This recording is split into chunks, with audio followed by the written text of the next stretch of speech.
Hello, hello, hello, and welcome to the Haitian Women's Alliance Women's History Month live event. We are so glad that you could make it here to be here with us, and we have got a very, very special program for you tonight. We have a panel of Haitian women who are trailblazers, who are at the top of their industry. And they're not just impressive in the category of women or in the category of Haitians, they are captains of industry, like top dogs, bar none in any category. And I'm so proud to have them here with me today. We will bring them up in just a moment. But before we do that, I just want to let everybody know that there will be some serious gems dropped tonight, and you want to be here to catch it. There's a Haitian phrase that goes, "Upakapala." That means you cannot not be here. So I want you to share this live. I want you to tag your friends in the comment section.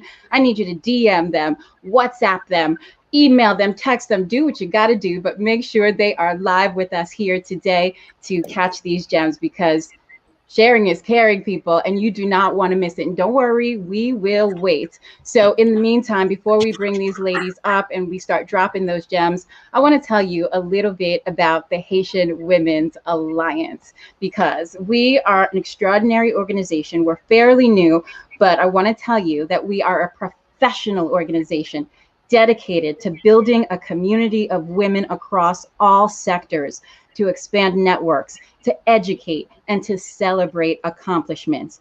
Our purpose is to promote leadership and professional development, provide opportunities for women to expand their networks and circles of influence, to inspire women to achieve and to share their success stories, and to nurture future leaders by providing academic scholarship. That is what we are all about.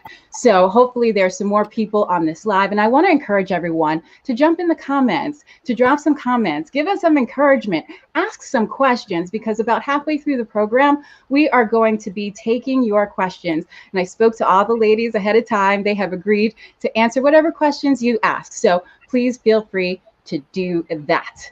All right, here we go. Here we go. Here come the ladies. Yes, yes. Hello, ladies. Here they are. Hello. And so I would like to introduce each one of you individually, because we have got to tell the people all your achievements and accomplishments. We are going to start with you, Claudine. So Claudine Joseph is the Chief Operating Officer of LL Cool J Inc. and a philanthropist. Claudine manages the day-to-day operations of the LL Cool J brand. She's one of the producers of Paramount Network's Lip Sync Battle, and she oversees LL Cool J's Rock the Bells radio on Sirius XM. It's safe to say Claudine is his right-hand businesswoman, okay? As a philanthropist, Claudine brokered a long-standing relationship with the American Cancer Society and spearheaded the Breast Cancer Like, or Beat Cancer Like a Boss campaign. Welcome, Claudine. Thank you for being here. And next up, we have got Lisa Joseph-Metelus, and she is one of 12 members of the board and co-head of basketball marketing and servicing at Creative Artists Agency. As an agent, her role is to oversee and help CAA's roster of over 75 NBA players achieve personal and professional goals, endorsements, philanthropy, just to name a few. Some of her clients are household names, and you may know a few of them. Dwayne Wade, I'm sure you've heard of him, Zion Williamson, Jaren Jackson, and Colin Sexton. She was recognized by Adweek as one of the most powerful women in sports. Lisa is an advocate for empowering female executives in sports. She launched Play Make Her, which she's going to tell us a bit about. So, I mean, I could go on and on about Lisa. Hello, Lisa. Thank you so much for joining us. My And husband, yes, he's excited about that. Metelus, you said the right way. Yes, that's right. Listen, we got to do the Haitian names justice. That's what it's all about. And last but not least, we have Delphine Gardere. Everyone all over the world knows the iconic Rhum Barbancourt brand. Delphine Gardere is the CEO of the biggest player in the spirits industry in Haiti. Delphine's rise to CEO was unconventional. She studied here in the States, in France, and in London, where she got her first job as a stock analyst. She also was senior brand manager for Hermes fragrances. In 2000, she went home to Haiti on vacation and decided to stay and teamed up with her father. She quit her job with her financial marketing and operational expertise. She has now turned her focus on the family business. She took over the role of CEO from her father in 2017. Wow, ladies, what a roster of accomplishments. I mean, it's like not every day that you see this much Haitian excellence, beauty, and grace all on one single screen. It's like crazy. I need a screenshot or something. Hello, thank you for being here. So, one of the points of this panel, and one thing that I really, really want to get across is that you are us and we are you. So that if you ladies can rise straight to the top of your industries, that means that we can too. So I want to start off by asking you, tell me about where you were born, where you grew up, and the Haitian tribe that you came from. We'll start with you, Lisa. Hi, everyone. I see some of my family in the comments. Hey, Auntie Junie. So I was actually born and raised in the States. Both of my parents are from Haiti and migrated to the States at a young age in their teen years. So yeah, I was born in New York, raised in Miami, but definitely raised in a very Haitian household with the culture, very much implemented in our day-to-day through the language, the music, the food, of course. So it's something that I'm really proud of. Yes. Delphine? Well, I was raised, in Haiti first. And then when I was 16, I moved to France because most of my family had a lot of ties with France because of the dictatorship. We were booted out of Haiti in the 60s, and my father didn't come back until the 70s. Yeah, 70s. So went to France and I finished my high school there. And then I did university in the States also and the UK, and then started working in the UK. I grew up, obviously living in Haiti, I grew up very much Haitian, but with international and a more cosmopolitan upbringing, I guess, with all the traveling. Nice. And Claudine, last but not least? Both of my parents, born and raised in Haiti. My mom, I think, came to the States when she was 8 and my dad was 16. Both two extraordinary people. Definitely grew up extremely Haitian. Cook it, watched my mom, cooking home cooked meals even after a full day of work. So definitely my snapper is not to play with. I definitely come and my bouillon syrique is really serious. But yeah, I grew up in Queens, New York, born and raised. I have 2 sisters, one by the same mother and father, and one on my dad's side. So yeah, a very strong household, that's for sure. Beautiful, beautiful. I was born in Queens too, so shout out to Hugh Burrow. So I want it's like the little Haiti of Miami, but in Queens. There you go. That's right. So let's commence to dropping the gems. And, I always say that in my own career as a journalist, that being Haitian is my superpower. It's how I became an award-winning journalist. After the 2010 earthquake, I went to Haiti with a major network and won accolades for my coverage. And I could not have done that level of coverage had I not been Haitian, known the culture, known my way around, spoke the language, and known who to call to get the information. So I can say that being Haitian has only helped my career and actually brought it to a new level at that point in my trajectory in my career. So I want to know what's your what's your Haitian superpower and how did it come into play in your career and help you? Claudine? I would say growing up, like, I don't think in my time when I was growing up that like Haitians were as well received. You know, I remember there was a time where it was like very difficult in school to represent that you were from Haiti. I think it wasn't until my sister at one point was married to Wyclef Jean's brother, and which is really how I even found a love for what I wanted to do. But, you know, it wasn't until I felt like Wyclef was in the forefront of representing for Haiti and making us be able to, that it was okay to talk about where we were from, to be proud and to really represent the country. So I would say for me in school, I always told people I was Haitian, but they didn't know what, like they couldn't relate. It was like so Americanized public school. And I think it was very early at that time for me. Mm-hmm. Yeah. And Delphine, what about you? I think what being Haitian has taught me so far is the resilience. You know, having such a big family legacy like Barbancourt in the background, the dictatorships, the embargo, you know, more recently the earthquake. It's really, really a test of one's determination. And I think if there's one thing I've learned professionally from my father is his, you know, his relentlessness and his determination. And that Haitian resilience that just keeps on going and rebuilding and renewing itself. There is nothing like that Haitian work ethic. It is insane. And I think we all benefited from it for sure. Thanks, Delphine. What about you, Lisa?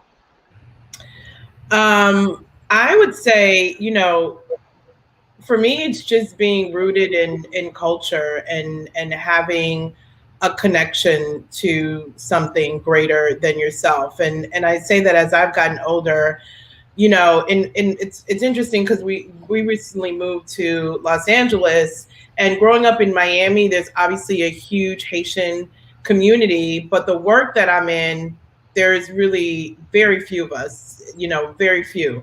So, you know, advantage for me is just introducing people to the culture. And, you know, I found recently a lot of my friends in LA, and Claudine could probably attest to this, where growing up in Miami, there were so many like Haitian restaurants. And, you know, for me, my superpower is just being able to bring that culture to people who doesn't know anything about it, and sharing with them. I mean, I remember earlier this year for New Year's, our family friend that's with us made, because Claudine, I can throw down on soul food. I haven't mastered our Haitian cuisine yet, but I have enough people around me that can do it, so I definitely enjoy it. But I was introducing my friends to soup joumou. They had never heard about it before, and they're like, "What is this?" And we were having people and friends at the house just and it allowed us to start conversations about Haiti and where this tradition came from. And I remember a friend of mine that we introduced to soup joumou, when we started telling her about the history,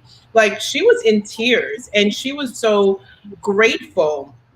And really said to us how lucky my husband and I and our family was to just be so connected to our culture. Because as a Black American, it's, you know, it's hard to find that, right?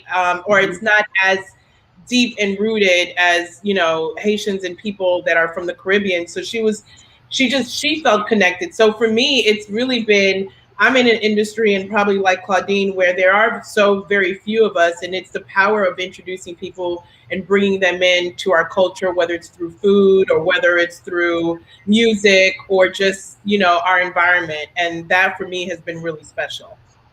Absolutely. And I find that whenever you introduce others to the Haitian culture, they fall in love. It's like they will never leave it. They always love it and always talk about it. Yeah, for sure. Absolutely. So one question that I wanted to ask you ladies is that being so high achieving, sometimes we find ourselves in professional places and spaces that our parents have not been. And so sometimes they don't understand what we're trying to achieve. Sometimes you may get a little bit of resistance from your own home because they don't really get it completely and totally. So Claudine, if you don't mind me using an example from your life, like, how do you tell your parents that you're going to go work for some hip hop artist and that, you know, you're getting your paychecks from a place called Violator? Like, how does that work? What's the conversation? What did they say? Yeah, I mean, I'll go a little further back. You know, I started with Wu-Tang and did their clothing line, Wu Wear, back in the day. So 9 hip hop artists. Even before I got to Violator, it was Wu-Tang, the Fugees, and then Violator, and obviously the long history there. But I will say that, you know, nobody in my family had worked in the music business before. You know, growing up Haitian, it was professional. It was be great and be professional. C'est docteur. It's an attorney. It's like, you know, professor. It's like, you know, it's definitely a professional field. And, you know, I started out very early working in clothing at a retail store and knew that I wanted to do something in fashion and clothing. And at the time, my mother, she's, you know, president of many colleges. And at that time, I think she was a dean at City College in New York. And I had said, listen, I'm going to go to FIT. I want to do fashion. She's like, what? Fashion? Like, are you sure you can do a career in fashion? Blah, blah. I'm like, Mom, like, this is what I want to pursue. Like, she's like, oh, you're going to be so disappointed. They only let X amount of people in this program, blah, blah. Well, I went after what I truly believed in, whether my mom was riding or dying for me or not, but she did support me regardless of the direction that I went. But when I first got to Violator and in the music business, it was new, right? So we had beeper, you know, two-way pager. You know, my parents were like, c'est drogue, what fait drogue, ou la drogue? And I was like, no, it's not drugs, it's work. I'm managing some talent. I'm working as an assistant to the CEO, trying to learn the business. And it was a path that every step of the way I had to explain myself, explain what I was doing. And then I don't think it was until Missy Elliott was on tour with Beyonce and Alicia Keys that my father was like, oh, c'est un real job. It's a real job, you know, like, because he loved Beyonce, right? So he was like, this is like legit, you know? And I think then they started to respect my decision, my path, but it was not easy. I'll tell you that much. It was not easy.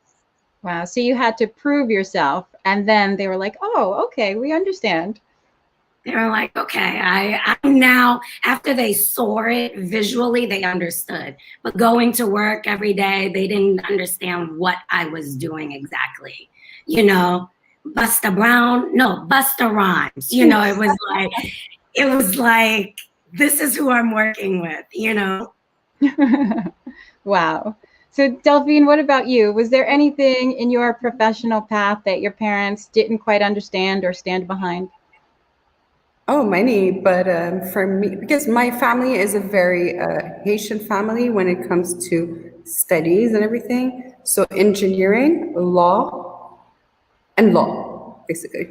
So maybe medicine. Yeah. So when I went into marketing, they were like, what, you're going to do advertising? And I had to explain to them that, you know, marketing goes from research and development to putting things onto the shelf in stores. So there's a whole value chain that's created by marketing. And that, even when I got into Barbancourt, was actually a culture shift that I needed to implement, because they could really understand the concept of marketing being everywhere. Mm-hmm. Oh, wow. And what about you, Lisa?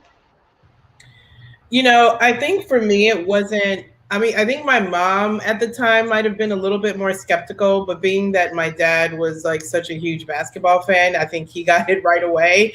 Although, you know, my career has gone through so many different layers and paths. I mean, just recently being here with him, you know, I really sat down and explained to him like what my role has turned into with the agency and being on the board and what that means. But, you know, being a huge basketball fan, he got it. They got, you know, they had a chance to experience it. My dad definitely loved the perks of going to almost every Heat game for the last 20 years almost, and being front row for all the championships that we won. So it was a little bit of an easier sell on that part. Okay.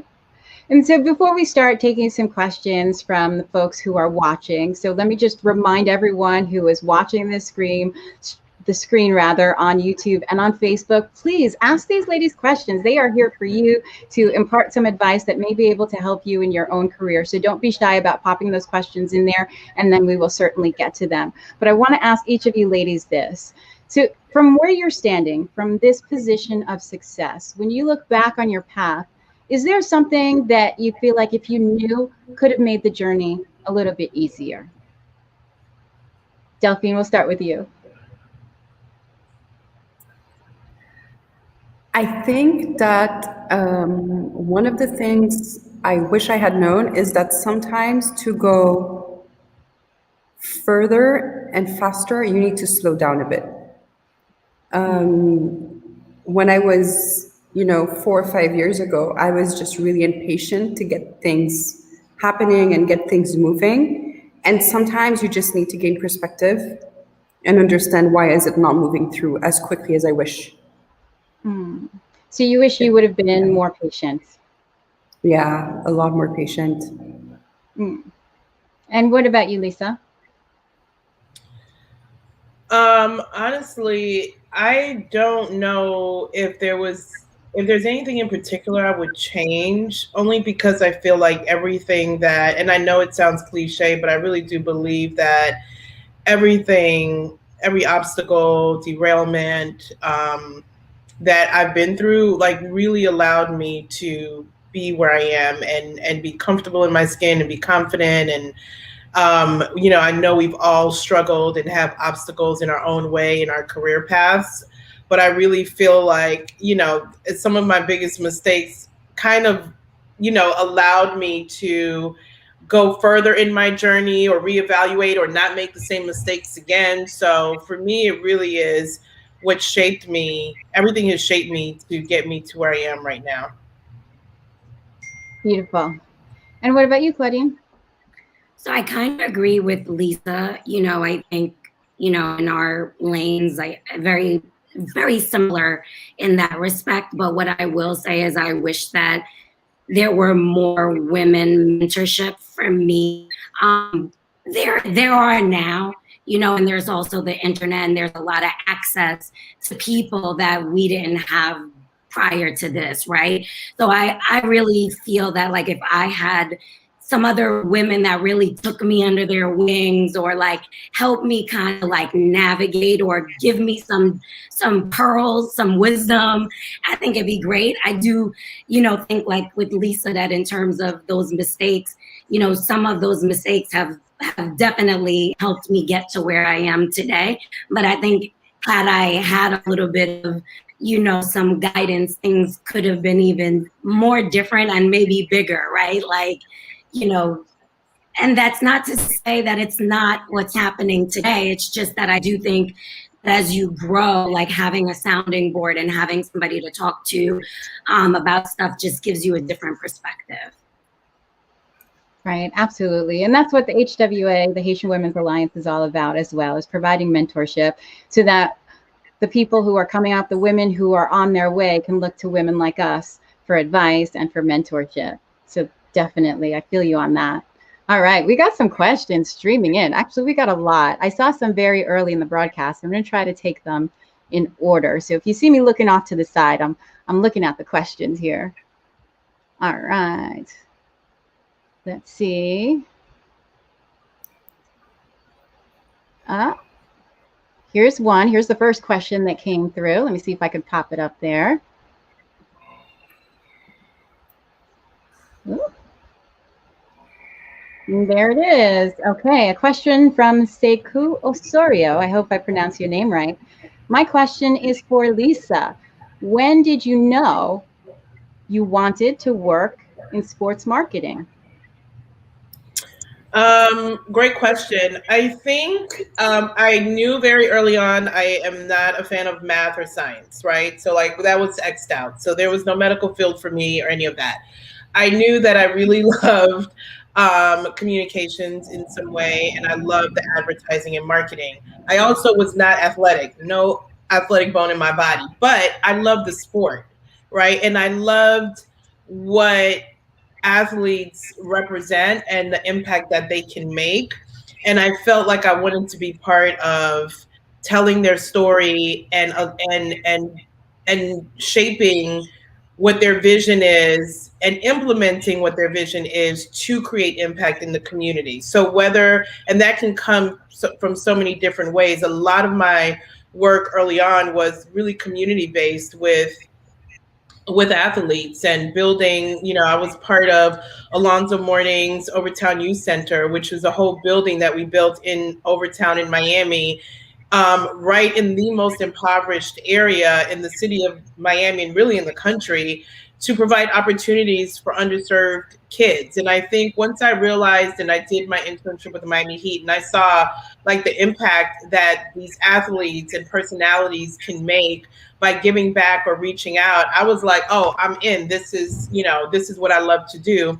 And then also on the marketing side of it, just seeing how stories are being told and brands, and how do you take someone like a Dwayne Wade and really create a brand around him that is sustainable for really the last 17 years. And being part of that journey from really day one with him has been amazing, because anything that you've seen him be a part of, I have helped shape and form in some way or fashion, good, bad, and ugly, in the last 16, 17 years. And I think that's really an incredible opportunity that I don't take lightly, and have the opportunity to do with younger guys that are coming into the league, like Zion Williamson.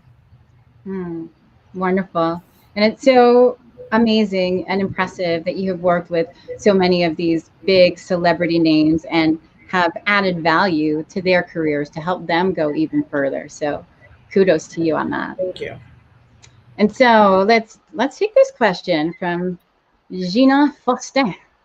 What has been the biggest obstacle you have faced in your career, and how did you resolve this? I love this question. Let's start with you, Claudine. Sorry about that. I would probably say the biggest obstacle for me is the fact that like there's nobody for me to necessarily follow. I've been working with LL Cool J for 21 years now, November, and I feel like it's a constant obstacle to make sure that the brand stays relevant, present, and, building something that ultimately I think will be bigger than him, and the legacy that will live even beyond him, right? So I think the obstacle is the challenge that I face on a day-to-day. And I'm still finding resolution for it, because that's what wakes me up in the morning every day to work on something new. And what about you, Delphine? For me, the biggest obstacle I'd have to say that I've had in the past is culture clash. Having lived abroad and worked abroad, and then coming back to Haiti and having to readjust actually to the way of working in Haiti was quite a clash for me. And this is something where I had a lot of support around me, and I was able, to push through with the help of many of my friends, actually some women friends. One of them today is my CFO, and she's a woman, so happy to be empowering other women as well. But yeah, it's definitely the culture clash, but not only culturally, but also the generational shift and being a woman, because I'm in my late 30s. So then for them, seeing such a young woman coming on board with international experience, it scares people. So I think that's really something I've had to really work hard, sometimes maybe twice as hard, to prove myself, if that makes sense. And so how do you overcome that? By working twice as hard? No, not really. I mean, you just get a really solid team behind you. I have a really solid team, and I think team works, and also having other women that are going through similar things is actually super important, or in Haiti that have done things, that are similar in their field. Yes. And what about you, Lisa? I mean, I would say probably we've been all in the business for a long time in our respective careers. So I can probably point to something that's more current for me, where being the only, right? So I work for a major talent agency that represents the best in the business, and it is a white male dominated agency, and even in sports and on the entertainment side. And so stepping into roles of leadership where I was one of two department heads in an entire agency that had one of two Black department heads in an agency that has over 2,000 employees, the only Black woman department head, and then you could add the Haitian part on top of that, is like, there's different layers to it. And then stepping into the role of being on the agency board, where I'm the only person of color, Black woman, that's on a board that is running the agency and making decisions. So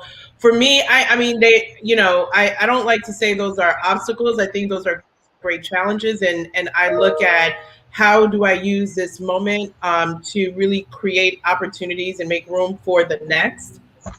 And so being the only could be seen as an obstacle. Resolving it is making sure that I'm not the only. And so my intent has been, specifically through being a part of CAA, is I've been very intentional that anyone that I bring into the company is going to be a Black woman. So every assistant, every intern that I've had, they've been Black women. And one of them is she's Haitian. Another one was Jamaican Haitian, and the other one was an African American. And for me, that's being very intentional, because I feel like it's really important to make room for and make space for others, so that doesn't become an obstacle for them. So that's been my biggest focus, being, at CAA and having the opportunity to bring people in and just being really intentional with that.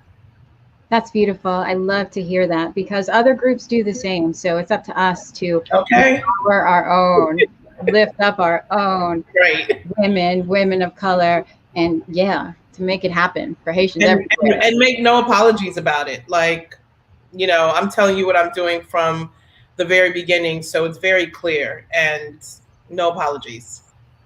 That's right. Okay. Lisa, you are very popular. Another question for you. A lot of sports fans. That's right.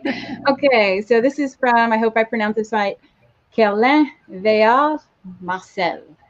First and foremost, congratulations to all three ladies. So proud of you. My question is for Lisa. My son is currently a sports management major at Seton Hall University.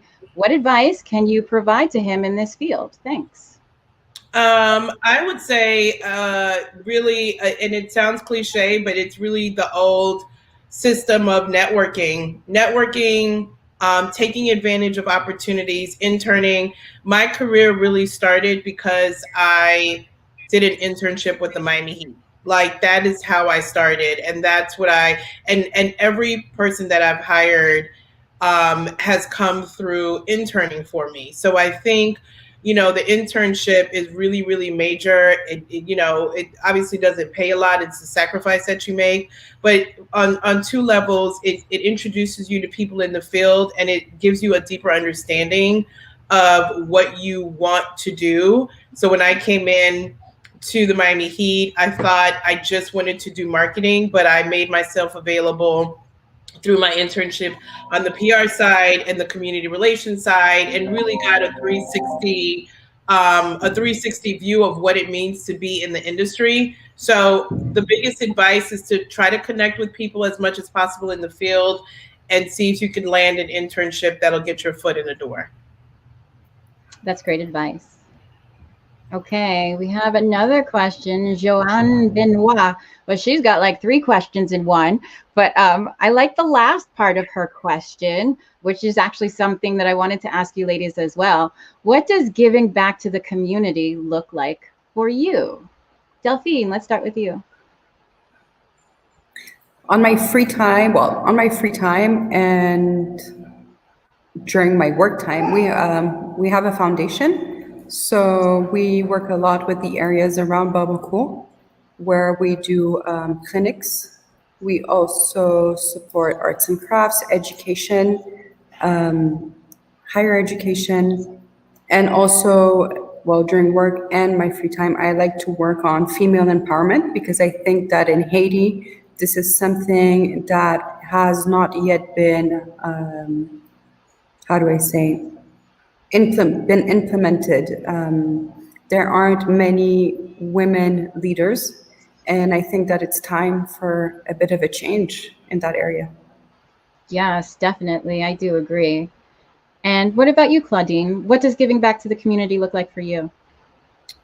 So for me, obviously with work, we have a lot of philanthropic activity, Jumping Ball, which takes place in the inner city of Queens, New York, low income, teaching kids not only team building, but social skills in order to help them get on next place, ultimately hoping that they end up going to college. I too am mentoring quite a few young ladies currently. Hoping for them to have a career path in entertainment and helping them get there. And at the same time, I'm also giving back to my Haitian community. I'm also an ambassador for Hike for Haiti. So in April, you guys will be seeing on my social a lot of activity and hopefully supporting and really raising funds towards education as well as healthcare, clean water. My mother is a huge advocate, does a lot of philanthropic work, especially in Haiti, and serves on a lot of boards. So it's starting to rub off on me as well, and I'm really excited. Nice. Well, let's see. That's beautiful. Thank you. We have some more questions here. And Claudine, on the topic of your mom, I just wanted to put this up here. It's not a question, but it says, from Salomon Eve, it says, Claudine, your mom is the reason I am a college president today. She gave me my first job at a community college. So wow, that's awesome. And yeah, my mom recently retired from being the president of Bronx Community College, but many other colleges. But she, was the first Haitian to be a president in, in the US. So it's kind of really exciting. And she too has been paving a path of ones and firsts of many. And bilingual education is big. So I grew up speaking Creole. She didn't want to raise us not speaking Creole. So I think one that's also really, really important. And yeah, I've learned from somebody truly amazing, and probably my work ethic is certainly a rub of hers. Beautiful. And actually Eve is on our board. I didn't realize it was her because she put her last name first. But nice. Yes, that's our beautiful Eve, who is on the board of the Haitian Women's Alliance. Okay, let's move on to the next question. This is from Gilgy Dupont, and this is for Delphine. We all love Barbancourt, and that is true. The amazing thing about the brand is that it's not just a business. It's actually very deeply embedded in Haitian culture, which makes it so special. But his question is, what is the strategy for international growth? So we have an investment plan where we are increasing production capacities in order to be able to reach out to bigger markets and also consolidate some of the existing markets like the US and Canada and be more present. And we have in the pipeline, this should be out probably next week. We are opening distribution in 40 countries. So watch this space. We are breaking news right here on this program. That is amazing. Congratulations. Okay. Thank you. We have more. Let me see what else. And while you're looking for the next question, part of introducing our American friends is definitely introducing them to Barbancourt. Now they know, like if they're bringing a bottle to the house, they even know what to bring, because that's just our way to go. And it's also the reason why my rum cake is like the hit every holiday for my family. So made with Rhum Barbancourt, of course. Oh, for sure. For sure. Okay, here's another one from Marguerite. Are there any advice for younger Haitian American women in any business? Claudine, why don't you take that one? Yeah, I would say for me, my best advice is to intern. I know Lisa alluded to it, but I do think doing an internship in any field that you have interest in, I think is great for you to see different aspects of a job. I think sometimes when you're not in a specific area or you know specifically what you want to do, being able to move in between departments allows you an inside bird's view to see if something really resonates with you.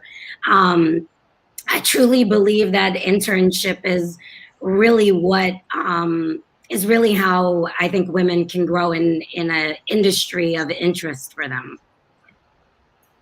Beautiful. And what about you, Lisa? What advice would you give? Yeah, I would say to connect with as many people as possible. I know it sounds redundant because I've said it and Claudine has said it, and it's like the same advice that I got 20 plus years ago, but networking and now it's a lot easier to do because of social media. If there's someone in the field, and listen, everyone's not always open to it, and sometimes it's really hard. Like I get DMs all the time from people, and I get, so many young women that reach out that want to connect and pick my brain. And I really do try to make it a point to do as much as that as I can. But I think really just reaching out to people, not being shy, and being very open about what your career goals are. And again, if you capture someone's attention, like if you are able to get like Claudine on the phone or Delphine or whoever, like be prepared, right? I think the biggest thing is being prepared. If you do get 15 minutes of someone's time, like know what you're going to ask, recognize that that's your moment to make an impression, because the one thing that is for sure, and I think I could speak on behalf of everybody here, everybody needs help. And especially in our careers, like I am always looking for help. I may not be able to bring everyone on, but if someone stands out to me and I feel like, okay, they made a great impression, I want to bring them on as an intern. Again, this is how like I've been able to like promote even women in our company. It's because they all started out as interns and they made an impression. So just make sure that if you do have the opportunity to connect with someone in the field, that you are prepared, your questions are ready, and you know what you're going to say, because that's gonna be a game changer. And a lot of people take that part for granted. Absolutely, yes. It's so important to be prepared, because once you've got that resource in front of you, you really should know how to optimize it the best way you can. For sure. Okay. Here's an interesting question. If you were mentoring a teen in rural Haiti, what would you tell her about preparing for life? So Delphine, since you're on the ground in Haiti, why don't you take that one?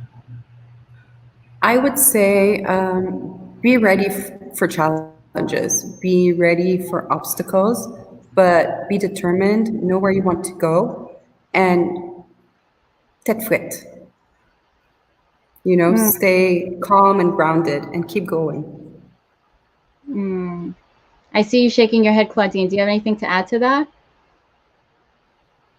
No, I agree. I think that what Delphine said is like right on. I think also it's, don't let anybody tell you that you can't do something.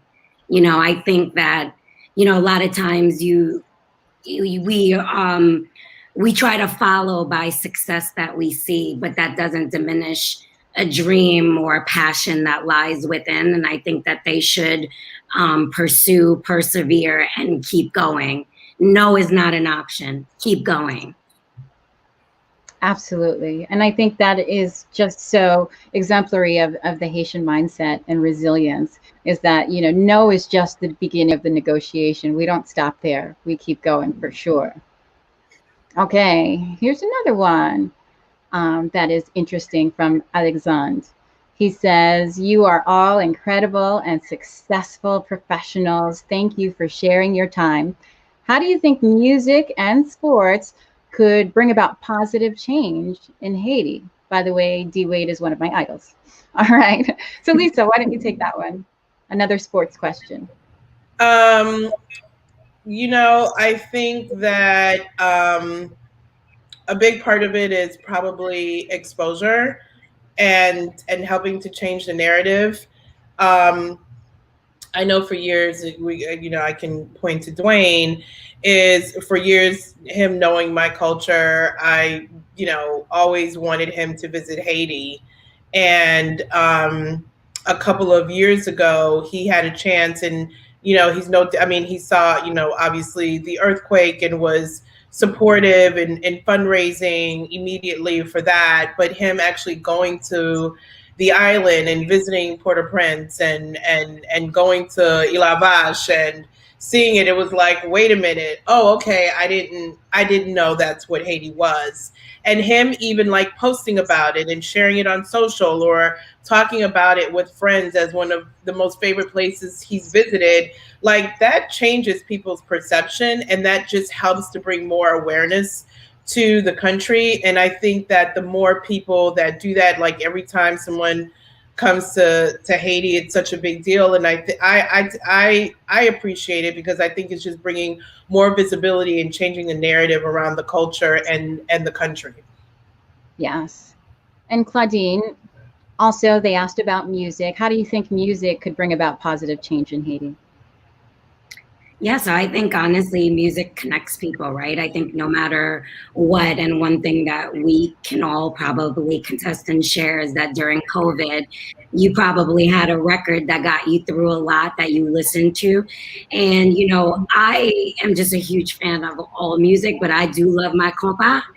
And I think that we have to get outside of those parameters and, do some more collaborations and be open to not only having the music in Haiti, but having the music here in the States as well. I think that, that's something that I would like to see more of. And, there's no reason why like music festivals and, different kinds of events can't take place in Haiti. I think that we certainly have the music and the professionals to do it. We just need to be safe, right? Yes, absolutely. Absolutely. And Haitian culture is so centered on music anyway. It just seems natural. Okay. Yeah, the best was, I just got to say one thing, but the best was my dad is always like finding like amazing compa. And the best one till this day was Eminem's My Name Is. And I'm just dying to see that in life. Like, if I can see like that, like, major like music, even LL, like I would love to just see that come to life. That would be amazing. Okay, we have a question from Fabiola. It says, thank you, ladies, for sharing your experience with us. What was your strategy to have women allies? Because it's hard, specifically Haiti, where the culture is really a sexist one. Delphine, that seems like a natural fit for you, because you're in Haiti, of course. Yes. It's natural because women have, I'm going to be maybe a bit sexist, but women tend to have emotional intelligence. And so we're able to lean on each other. And there is a category of women that you now see more and more in Haiti, which are women that have gone to college, that have careers, that have been educated, and are back in Haiti and want to also make a change and want to stand for something. And once you meet them, you just don't let go.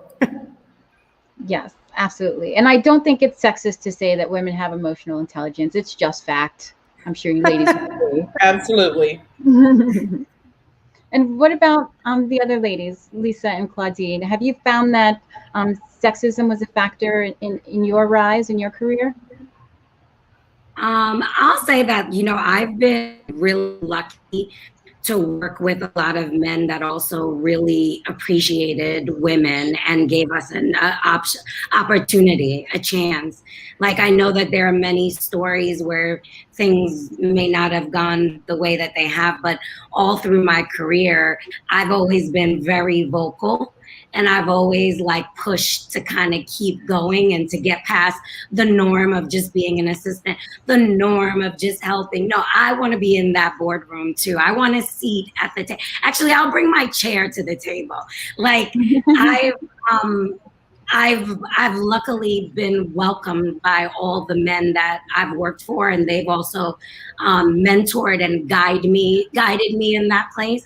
And so I'm grateful for that. So for me, you know, as much as it is certainly sexist, I also think that, you know, having those senior leaders in my career has been instrumental in my path.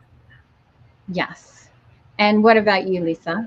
I would say the same as Claudine. I think I had the same experience. I mean, I just, again, going to Dwayne, because I've worked with him the longest, but even men within my company and agency, you know, they've always made sure that I had that my voice was heard. I mean, especially early on, somebody was saying this to me today, you know, when you come into a room, not only are you like the only Black person outside of the athlete, the only woman for sure. You know, conversations are happening like above you. They're not talking to you. They're like not directing anything to you. And it's almost like you're just there to take up a seat and be a bystander. But I really do credit the men athletes and like Alonzo Mourning and Dwayne Wade, who always just made people recognize, like, you got to go through her. Like, she's the gatekeeper. Don't ask me, ask her. And made sure that people respected my opinions and thoughts and everything from the very beginning. And so I feel like I've really been surrounded with men who truly believe in empowering women. Otherwise, I really wouldn't be in this position. And yeah, I think that's been my experience, and it's been a great one. Yeah, so important. Oh, yes, go ahead. I wouldn't mind adding one thing to Lisa. I think this is also another factor in women's success is really when they talk to the men that are around in the business, is for them to also vouch for you. And when you have that kind of culture going on, it really definitely helps push yourself forward and really break the glass ceiling as well. Definitely. And ladies, there are so many comments of support and encouragement. I just want you to see some of them. I mean, even if it's as simple as a flame, I mean, because you ladies are on fire. From Rita Joseph, who's also on the board of the Haitian Women's Alliance, she says great advice. And Rita, by the way, is running for city council in Brooklyn, and we're all behind her and rooting for her. You go, Rita. Let's see, what else do we have here? That's my aunt. Is it? Okay, awesome. So many people supporting. I love what Lisa said, be unapologetic. Yes, 100%. That's my niece. I text the whole fam and they showed up. I'm really impressed. Beautiful. Claudine gets a heart. They love you, Claudine. Let's see. Awesome. Oh, there again, we have the comment from Eve about how Claudine's mom helped her and to get to where she is. Here's another question for Lisa. You're very popular again. Are you open to mentoring? I'm sure a lot of people want to know that. I am. I'm definitely open to mentoring. So please definitely reach out, and happy to connect. Wonderful. And what about the rest of you ladies? Claudine and Delphine? Yeah, totally open as well. All right, you heard it. So make sure that you connect with these ladies on social, drop them a DM and make it happen. Okay, let's see what else we have. Bravo to all three of you. So proud and inspiring. Hashtag Aïtsu Chérie. That's my auntie. Yeah. Congratulations, ladies. I am overjoyed. Genevieve, she says, Genevieve being dropped. Yes, they are. I hope you want to check them. I love Genevieve. Yes. Love, love, love, love, love Claudine and Lisa. Delphine, we didn't forget about you. We love you too. That's okay. Congratulations on your success, all three of you. Very inspiring. Let's see what else. This was amazing. Indeed, it was. This is my marketing team. Powerhouse. I have loved watching Lisa's career. It's been great learning by observation and alongside clearly somebody you know. Hi, Lucretia. Yes, I do. Yes, I do. Okay. Oh, the biggest obstacle question. I think we addressed that already. Congratulations on your success, ladies. Good luck. Well, you ladies have the comments just lighting up. And Claudine and Lisa are examples of what's possible when you stay the course and keep at it. Yes. And I have to say, you know, this is the first time that we've had more than one guest on some of our live programs, and it has been just amazing. And I think this is record viewership for us and comments as well. So I want to thank you ladies for being here and dropping all those gems and being so engaging and personable and relatable. Thank you so much for doing this. More of these, please. Lisa, the family in Maryland is watching. Oh, that is so funny. That's why I'm watching now. Oh my gosh.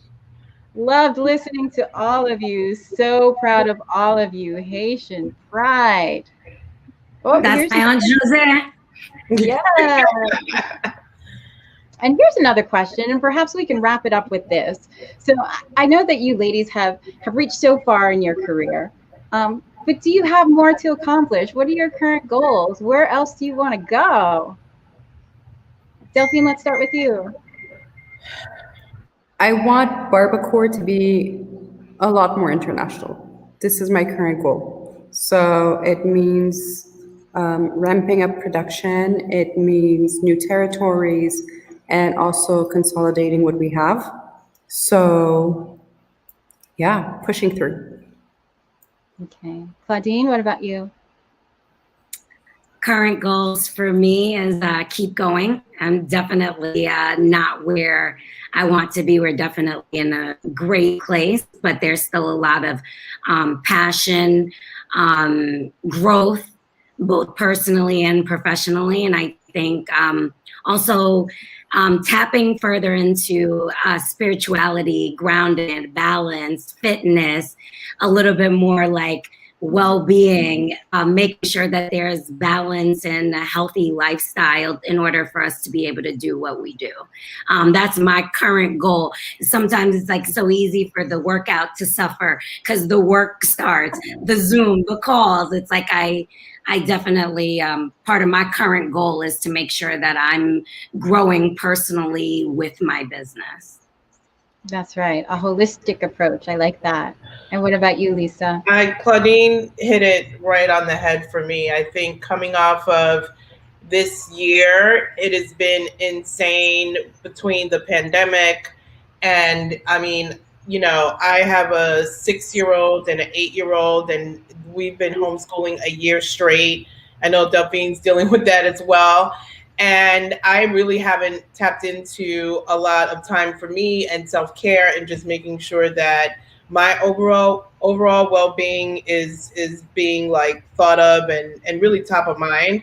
So I'm looking forward to really doing that. We're heading back to LA in April, and I think we'll be in a place where we'll be a lot more settled, and the kids are going back to school. And I think that's when I'll really be able to tap into more me time and more self-care, because that's the only way that's the only way the machine is going to run, if we make sure that we take care of ourselves first. That's right. That's right. I think there's a Creole saying like that: an empty bag cannot stand, right? Yeah. Yes, and I feel as women, we're supposed to be multitaskers and have so many different roles that we kind of lose ourselves in the process sometimes. Yes, so true. And I found this comment among the many that are coming in, and I love this, and I'd love to end on this. It says, it's from Mimi B. Francis. Our ancestors are so proud. You carry the legacy of our determination, hashtag 1804. And those are my sentiments exactly. Ladies, you make me so proud to be a Haitian woman.